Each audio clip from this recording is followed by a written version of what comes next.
Alrighty, welcome to the Breakdown with Birkenhoff, or the Breakdown with WB on my Twitch and D Live.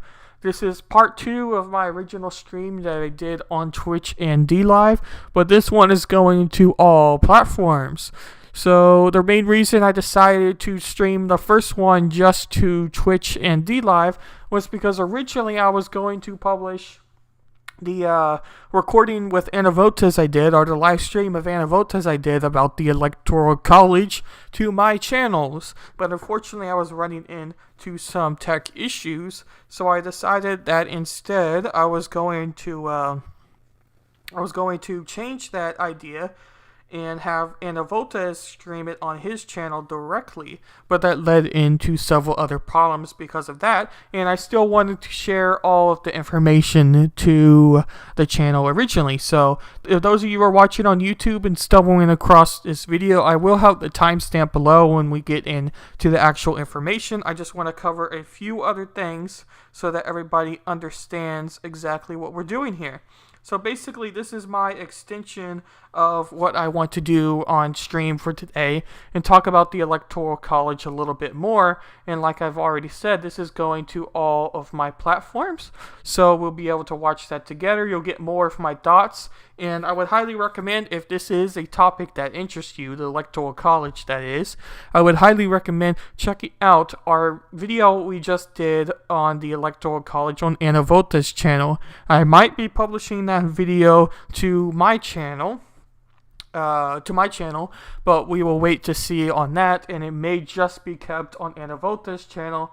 But either way, you'll be able to find it on AntiVotas channel, or if you go to my Twitch, under the VODs there are videos under my Twitch if you want to watch the stream with me. But as I was just kind of saying, I don't want to blabber on too much. This is going to be a further live stream of my Electoral College expectations or summary that I did with AntiVotas, as well as just learning more information about the Electoral College in particular. So we're going to go ahead and dive into that for those who are just viewing on YouTube. I highly appreciate everybody, and we'll dive right in. And the timestamp is... okay. So the main question is, what is the Electoral College? And then after that question, you have to understand what the Electoral College's role and purpose is, because those are two different questions when it comes to the Electoral College. So we are going to go ahead and read this document here, because I think it gives a very good perspective as to what the Electoral College is, and then ultimately what the role of the Electoral College is for, and debating the purpose itself, because the Electoral College has been something that's been debated for a very, very long time. So it's not just a recent controversy between the Electoral College and the popular vote, because many people would argue both claims. But we'll get into that right here. And I will be making a summary version of my Electoral College for those that don't want to stick around for an hour, 30 minutes, however long this video and live stream might take. I don't know how long I am going to go for this particular topic, since I just finished a hour-long stream with my friend AntiVotas and co-host for the Getting the Answers. But let's get right into here. So what is the Electoral College? Every 4 years, voters elect a group of electors whose only purpose is to elect the president and the vice president. The group of electors is the Electoral College. Excuse me. How was the Electoral College created? It was created under Article 2, Section 1 for the Constitution, as the Constitution as a compromise between the election of the president by a vote of Congress and an election by the popular vote of the whole citizenry. It was designed to safeguard against undue influence by small groups and to ensure that states with larger populations did not overpower or overshadow states with smaller populations. What is the makeup of the Electoral College? The total number of electors is 538. Each state is assigned a number of electors equal to its Senate. Seats plus the number of seats in the House of Representatives per the 23rd Amendment in the District of Columbia is allotted 3 electoral votes. Alabama, which has 2 senators and 7 congressional representatives, is allotted 9 electoral votes. So who are the electors who are chosen? And this is in particular for Alabama, and ultimately it changes a little bit more. But that gives a very, very brief summary of what the Electoral College is, or really who the Electoral College is. Because it is a question that needs to be answered when you're discussing or thinking about the Electoral College. We'll go into this next article here, which is a Federalist research paper that dives really deep into the article amendment, or the amendment itself. Maybe not the amendment's the right word, but the actual literature behind the Electoral College and the Federalist Papers, in both the Federalist Papers 61 through 70 and the AntiFederalist number through 72, as we will both read. And we're going to kind of skip around this document, and this was something my co-host sent me before the actual podcast itself.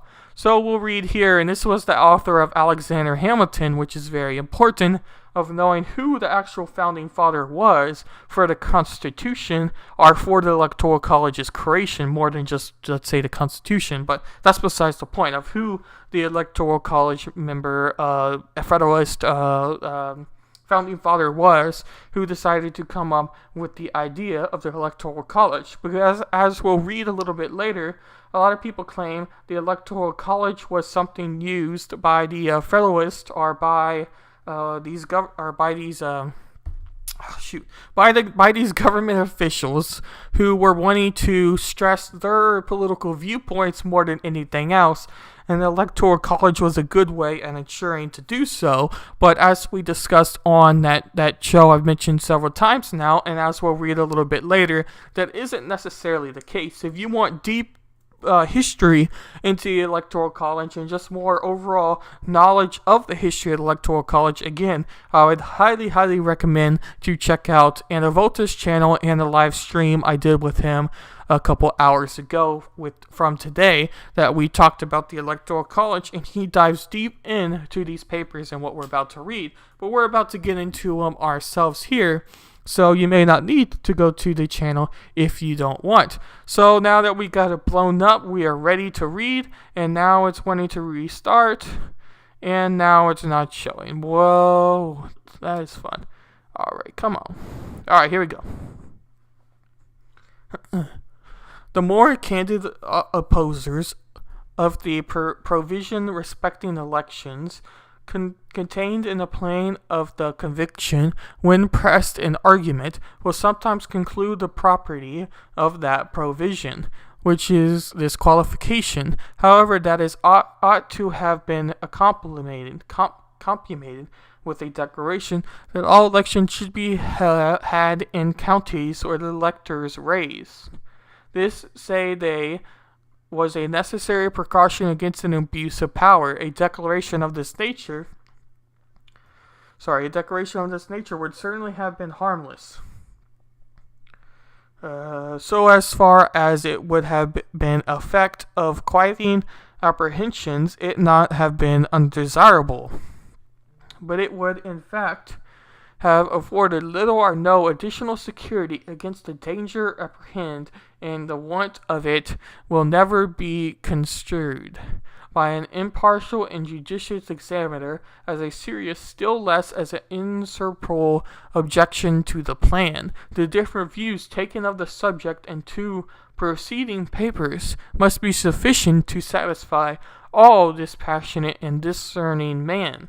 If it was the public liberty should ever be the victim of the ambition of the natural rulers, the power under examination at least will be gutless of the sacrifice. So basically he's saying that the creation of this Electoral College protects the people's votes and protects the people's interest rather than anything else or any other concern you might have based off of that. So in other words, the Electoral College was made having the people's interest, having the people's desire, having the people's motivations, or you could say, at heart, and it wasn't an alternative sort of motive as to why the Electoral College was made. But we'll continue reading a little bit more from this paper before we get into the next one.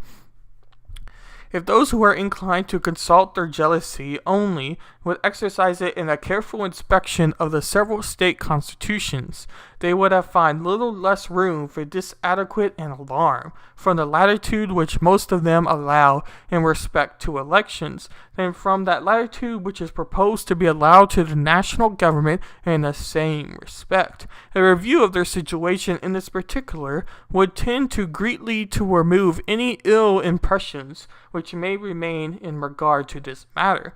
But as the view would bleed into long and tedious details, I shall content myself with the single example of the state in which I write. The Constitution of the New York makes no other provision for locality of elections than that the members of the Senate Assembly shall be elected in the counties, those of the Senate, and the greatest districts in which the state is or may be divided.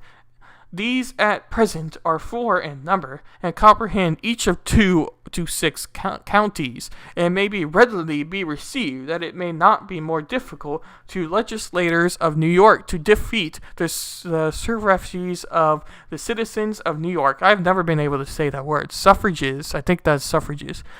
Of the citizens of New York by confining elections to particular places, and for the legislator of the United States to defeat the suffrages of the citizens of the Union by the like of expedient. Suppose, for instance, the city of Albany was to be appointed the sole place of the election for the electors, for the member of both of the Senate and the Assembly, for that county and district. Can we imagine that the electors who reside in the remote subdivisions of the counties of Albany, Saratoga, Cambridge, etc., or any other part of the county of Montgomery, would take the trouble to come to the city of Albany to give their votes for the members of the Assembly or Senate? Sooner they would repair to the city of New York to participate in the choice of the matters of the Federal House of Representatives. The alarming indifference dissolvable in the exercise of so invaluable a privilege under the existing laws, which afford every facility to it, furnishes a ready answer to this question, and abstracted from any experience on the subject, we can be at no loss to determine that when the place of the election is at an inconvenient distance from the elector, the effect upon his conduct will be the same, whether that distance be 20 miles or 20,000 miles. Hence it must appear that objectives to the particular modification of the federal power of regulating elections will sometimes apply with equal force to the modification of that like power in the Constitution of this state, and for this reason it would be impossible to acquit one of the and to condemn the other. A similar comparison would lead to the same conclusion in respect to the constitutions of most of the other states. So it talks a little bit more about those claims, well, really a lot more about those claims, but you could kind of get the general feeling that our friend here in the Federalist paper was making about the Electoral College, more having the people's motivations and the people's interest at heart rather than anything else. That's kind of something that you see very well, very highlighted very well within those Federalist Papers. But we will now move into the AntiFederalist Papers on the Electoral College and the eligibility of the president. We are going to zoom in on this as well. Nope, that's not what I want. Oh, I did it again. We'll move this here. Okay, we're going to take a quick drink and then we'll read this next one.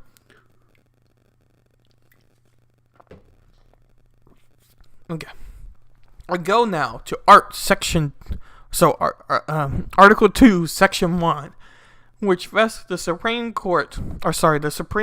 continual executive power in a president in order to choose of whom the legislative body of each state is empowered to appoint to their constituents some mode of choice, or to save trouble, may choose themselves a certain number of electorates, who shall meet in the representative states and vote by ballot for 2 persons, one of whom at least shall not be inhabitant of the same state with themselves, or in other words, they shall vote for 2, one of the both for whom they know nothing of, an extraordinary refinement this, on the plain, simple business of election, and of which the grand conviction have certainly the honor of being the first inventors, and that for an officer, too, of so much importance as a president, invested with legislative and executive powers, who is to be the commander-in-chief of the army, navy, militia, etc., grant reprieves and pardons, have a temporary negative on all bills and resolves, convince and adjourn both houses of Congress, be Supreme Court conservator of laws, commissions of all offices, make treaties, and who is to continue 4 years, and is only removable on conviction of those treasons or bribery, and triable only by the Senate, who be its own counsel, whose interest in every instance runs parallel with its own, and who are either the officers of the people not accountable to them. Is it then become necessary that a free people should first resign their right to suffrage into other hands beside their own, and then secondly that they to whom they resign it should be compelled to choose the man, whose persons, characters, manners, or principles they know nothing of, and after all, expecting some change is not likely to happen twice in the same century, to instruct Congress with the final decision at last. Is it necessary, is it rational, that the scared rights of mankind should thus dwindle down to electors of electors of electors? Those who again electors of other electors. This seemed to be degrading them even below the proper habitual course denounced by the good old Parrich on this offspring of his degenerate son, servant of servants. Again, I would ask, considering how prone mankind are to engross power and then to abuse it, it is not probable, at least possible, that the president who is to be invested with all this demopatience, maybe, who is not chosen by the community and who consequentially, as to them, is irresponsible and independent. And it goes on and on and on like the previous one. But it is rather interesting, the two kind of different approaches of the ideas of the Electoral College and our Federalist Papers from where the Electoral College was really made.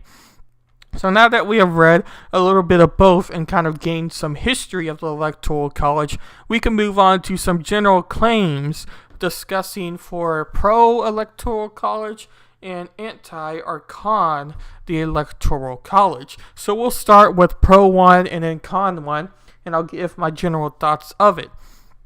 So pro is the Founding Fathers enshrined the Electoral College is the U.S. Constitution because they thought it was best method to choose the president.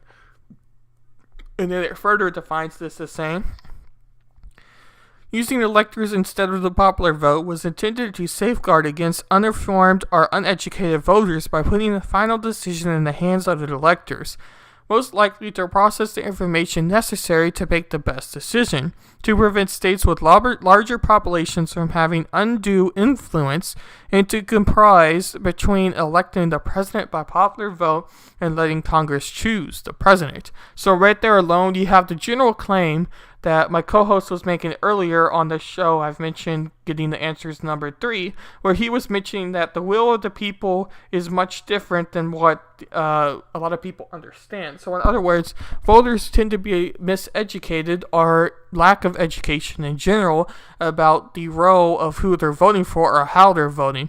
So they tend to vote for somebody that they think is right because they have a D or an R next to their name, when in reality they don't really know much about the actual policies that could really affect them. So the idea of the Electoral College is making sure that those people's interests, those people's ideas, and those people are actually safe in the process of voting through the electors and through people who are much more educated on the situation. But let's go ahead right into the first con on this website. The reasons the Founding Fathers created the Electoral College is no longer relevant. Modern technology and political parties allow voters to get necessary information to make informed decisions in a way that could that could not have been foreseen by the founding fathers. While Alexander Hamilton in 1788 saw the electors as being free from any sinister bias, members of the Electoral College are now selected by the political parties, and they are expected to vote along party lines regardless of their own opinions about the candidates. So that is actually a really interesting claim, because we're actually going to talk a little bit later. It may even be one of the points on this website, but it's a point on a lot of websites where when it talks about the Electoral College, in that the Electoral College doesn't have to vote for the person that their state particularly voted for, or their particular place voted for. So if let's just say Florida decides to vote for candidate A, the Electoral College and the electorate who get to decide on who the final votes go towards could vote for candidate B, besides candidate A having a popular vote. So despite that being the claim, it's very odd if you can have both of the things be true. But there is such a thing as both things being true. That can happen. There can be a case where these electors are chosen by parties, and they are expected to vote by their party. And it is something that is rather interesting and could be true, but it is kind of odd at the same time. But let's go right into the second pro here. The Electoral College ensures that all parts of the county are involved in selecting the President of the United States. If the election depended solely on popular vote, the candidates could limit campaigning to heavily populated areas or specific regions to win the election. Presidential candidates need electoral votes for multiple regions, and therefore they build campaign platforms with a natural focus, meaning that the winner will actually be serving the needs of the entire country. Almost a county. The entire country. That actually is a very good claim about the popular vote, because popular vote has many issues. There's a such thing as mob mentality, and having the idea of mob mentality count for the entire election results is something that should be rather concerning to a lot of people. And the whole idea that not a lot of people would decide, or you should say a mass. Let's repeat. Only certain areas will decide the election is a general claim you hear a lot of conservatives making when arguing against popular vote. Because they would argue that if popular vote were be to way that the election would run, the only places that would decide who becomes president are cities. And cities in general tend to be mainly Democratic areas. Here in Texas, you have Houston and Dallas. And of course, you have Austin, which would probably count as a sort of city as well. But all of those are highly Democratic areas, and you can really pick any state from that matter and pick the largest population, and they are most likely to be Democratic. So that is a very interesting idea, and if it were to go to popular vote, it is very possible that these cities and large populated areas would decide the election besides the average American, or at least a more average approach to who ends up winning the presidential election. But let's go right into the con. The Electoral College gives too much power to swing states and allows the presidential election to be decided by a handful of states. The two main political parties can count on winning the electoral votes in certain states, such as California for the Democratic Party and Indiana for the Republican Party, without worrying about the actual popular vote totals, because the Electoral College presidential candidates only need to pay attention to a limited number of states that can swing one way or the other. That is a good point to argue against the Electoral College, and we discussed that in our episode of Getting the Answers, and it's a hard thing to completely argue against, because it does have some truth to the claim, and it's something that does need really to be noted when you're talking about the Electoral College for sure. But the big thing about swing states is that they're not always the same states. You see that oftentimes the swing states have changed when you look at the history of the Electoral College.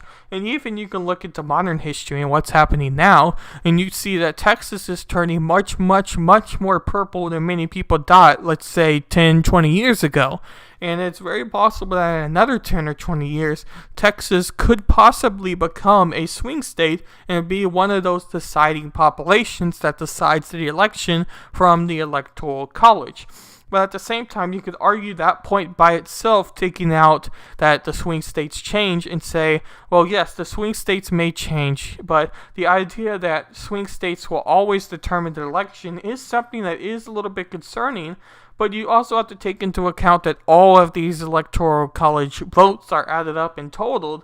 So even if the swing states change and the whole idea of winning the election through the swing states isn't necessarily a smart idea either, because there are examples, especially in the 2016 election, where Hillary Clinton didn't campaign in California, yet she still won California, and she campaigned in Florida 35 times, while Donald Trump in the 2016 election campaigned in Florida also 35 times and just visited Texas one time for a campaign. And I believe that was to endorse Ted Cruz when he went to Texas to campaign.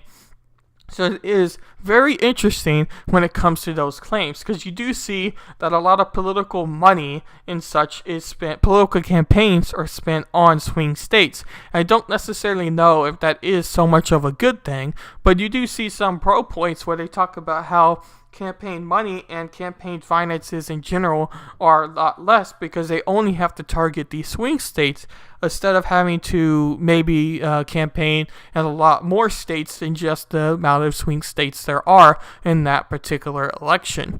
The next pro is the Electoral College guarantees certainty the outcome of the presidential election. Excuse me. If the election were based on popular vote, it would be possible for a candidate to receive the highest number of popular votes without actually obtaining a majority. This happened with President Nixon in 1968 and President Clinton in 1992, when both men won the most electoral votes when receiving just 43% of the popular vote. The existence of the Electoral College precluded calls for recounts or demands for runoff elections. The electoral process can also create a large mandate to give the president more credibility. For example, President Obama received 51.3% of the popular vote in 2012, but 61.7% of the electoral votes. In 227 years, the winner of the popular vote has lost the electoral vote only 5 times. This proves the system is working. And I do think that that is one of the strongest arguments for the Electoral College with that last claim, that the person of popular vote has only lost, let me read that again. In 227 years, the winner of the popular vote has lost the electoral vote only 5 times. So yes, I do think that is a strong argument for someone who is pro-Electoral College, because even the argument against the Electoral College being biased towards the popular vote has proven not really to be the case. But we have seen with recent elections with George Bush and now with Donald Trump in the last election, not this one, well, in the last election in 2016, where he lost popular vote, but yet still won the election. And you also saw that with Bush when he was going against Gore. But let's go into the next next point with our third con. The Electoral College ignores the will of the people. There are over 300 million people in the United States, but just 538 people decide who will be president. In 2016, Hillary Clinton won the popular vote by more than 1 million votes, yet still lost the election on electoral votes. Even President Trump, who benefited from the system, stated after the 2016 election that he believes president should be chosen by popular vote. I would rather see it where you want with simple votes. You get 100 million votes and somebody else gets 90 million votes and you win. You would think that the idea of popular vote does make a lot of sense, but as I was trying to explain earlier, and really my co-host did a much better job of it on our episode on his channel about the Electoral College, but he had a big claim about that people's motivations in voting aren't always such a good idea when it comes to the election cycle and whatnot. And it is something that should be considered. But that was all from this article in particular. I also have a little bit more pros and cons before we get into the next one. But I want to make sure we get some different ones from that website. One article I wanted to talk about, or one claim I wanted to talk about, was this one right here, where they claim that it makes the two-party system a lot stronger.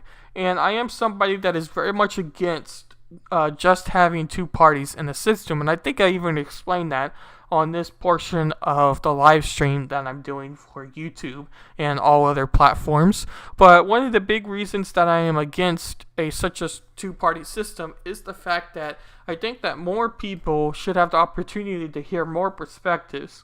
And by having more parties in the American system, you're educating more of the American people to how politics works and simply educating the population just by having more than just two candidates to the whole problem.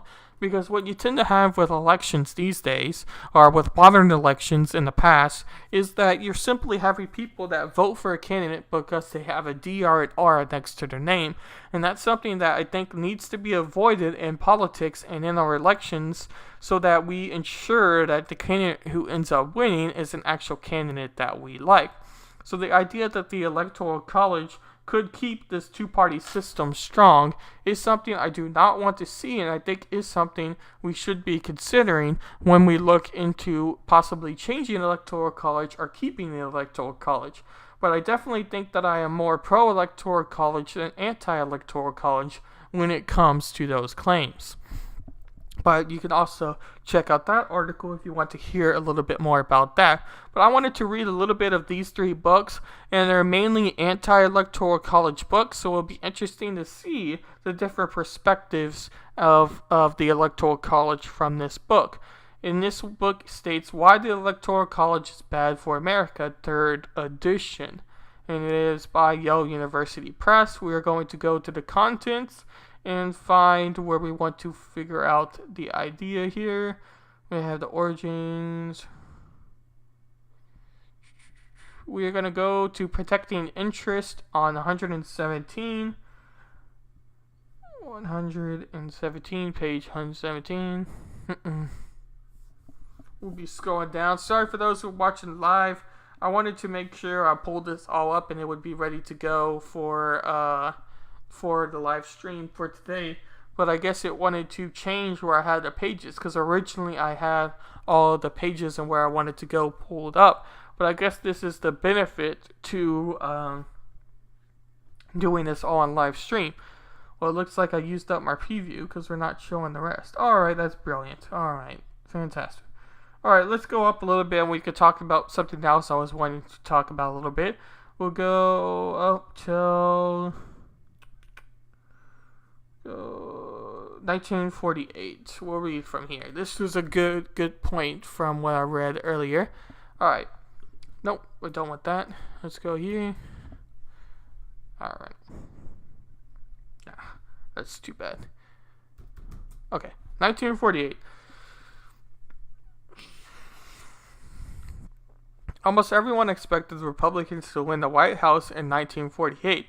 By the summer of that year, President Harry S. Truman's popularity had plummeted to such depths that many Democrats, conservatives, and liberals alike had cast around for another nominee to head the party's ticket. In the end, however, the president was able to exert the political powers of an incumbent president and win renomination from the Democratic National Convention. One reason for near-universal predictions of Truman's defeat was the splintering from the Democratic Party of the Southern segregationists of one side and the left-wingers on the other. The Southern defamation brewing for several months came to a head at the Democratic National Convention when a tough civil rights plank was adopted at the instigation of Mayor Hubert H. Humphrey of Minneapolis and other party liberals. The Alabama and Mississippi delegates walked out on spot, and rebellious Southerners from 13 states subsequently held a Rob convention in Birmingham, Alabama, to nominate Governor Storm Thurmond of South Carolina as the Senate's right Dixiecrat Party candidate. On the extreme of the party, former Vice President Harry A. Wallace organized a new progressive party opposed to America's Cold War foreign policies. Both the Dixiecrat and progressive candidates posed serious dangers for Truman. Durbin could deprive him of the Southern electoral votes on which Democratic presidential candidates had counted ever since 1880, while Wallace could cast him enough votes to lose a number of strategic urbanized states in the North. The biggest expectation to those who expected the president's defeat was Truman himself. He launched an 31,000-mile brainstorming whistle-stop tour, crisscrossing the country in face of almost unanimous predictions from posters, reporters, and sundry political experts that Republican nominee Thomas E. Dewey would win in an overwhelming victory. On Election Day, Truman won the national popular vote by more than 2 million votes and ran 114 votes ahead of Dewey in the Electoral College. Truman's electoral vote margin was deceptive, however. A shift of only 12,487 votes in California and Ohio from Truman to Dewey would have prevented anyone from receiving a majority in the Electoral College. The Dixiecrat nominees for the President and Vice President Strom Thurmond and Fielding Wright of Mississippi won 2% of the popular vote. So that's one example of the Electoral College being a little bit more different every time when it comes to election and determining a candidate just based off of the numbers from the Electoral College, when if there was just a small switch between one candidate to the next, that they could have gotten those electoral votes and caused a runoff election to happen. But the Electoral College isn't necessarily a really bad example, I think, in that particular case, but I did find it interesting. We'll go into this next book here. I find where I wanted to go. Dun, dun, dun, dun, dun, dun, dun. Okay, we'll start with the evolution. This is going to give a little bit more history, but I think it's a good history to have. The evolution of the Electoral College. Since the 12th Amendment, there has been several federal state... Now we're going to go ahead and move forward. I think we want to talk a little bit more about some actual events. Sorry about that. I'm going to go to where it was. Okay, the pros and cons of the electoral system. There have been, in its 200-year history, been a number of critics and proposed reforms in the Electoral College system, most of them trying to eliminate, but there are also staunch defenders of the Electoral College who thought perhaps less vocal than its critics offer very powerful arguments in its favor. Those who reject the Electoral College systems in favor of direct popular election of the president generally do so on 4 grounds: the possibility of electing a minority president, the risk of so-called faithless electors, the possible role of the Electoral College in depressing voter turnout, and its failure to accurately reflect the national popular will.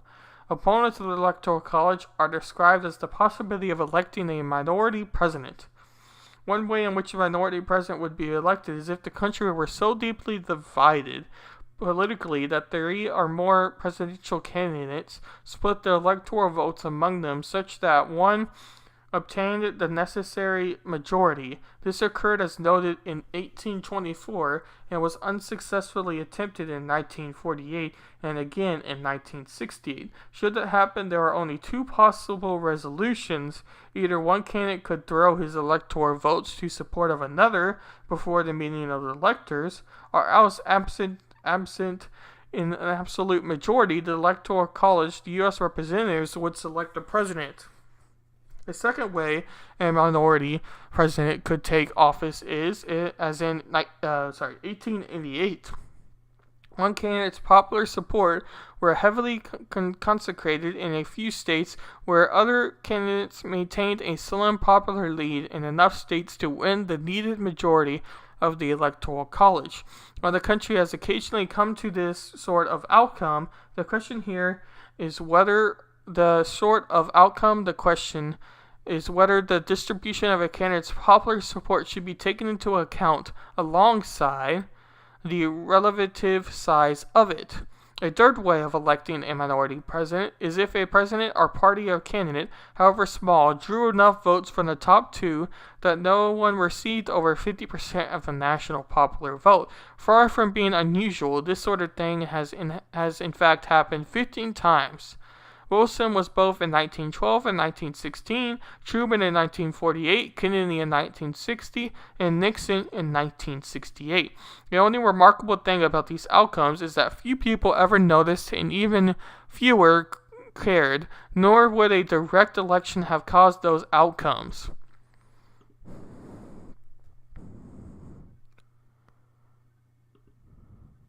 We're going to add this to my favorites because we're going to go back to this and probably do a stream about this entire topic. Oops. Alright, sorry about that. We'll continue on here. Opponents of the Electoral College system would like to point out the risk of so-called faithless electors. A faithless elector is one who's pledged to vote for his party candidate for the president, but nevertheless votes for another candidate. There have been 7 such electors in this century, and as recently as 1988, when a Democrat elector in the state of West Virginia cast his votes for Lloyd Benson for president and Michael Dukes for vice president, instead of the other way around. Face electors have never changed the outcome of an election, though simply because most often these purposes is to make a statement rather than make a difference. That is to say, when an electoral vote outcome is so obviously going to far one candidate as towards the other, an occasional elector casts a vote for some personal favorite, knowing full well that it will still will not make a difference in the result. Opponents of the Electoral College are further concerned about its possible role in depressing voter turnout. The argument is that since each state is entitled to the same number of electoral votes regardless of its voter turnout, there is no incentive in the states to encourage voter participation. Indeed, there has been an incentive to discourage participation. Also enable the minority of citizens decide the electoral vote for the whole state. While this argument has certain surface plausibility, it fails to account for the fact that presidential elections do not offer in a vacuum. States also conduct other elections for vacuum.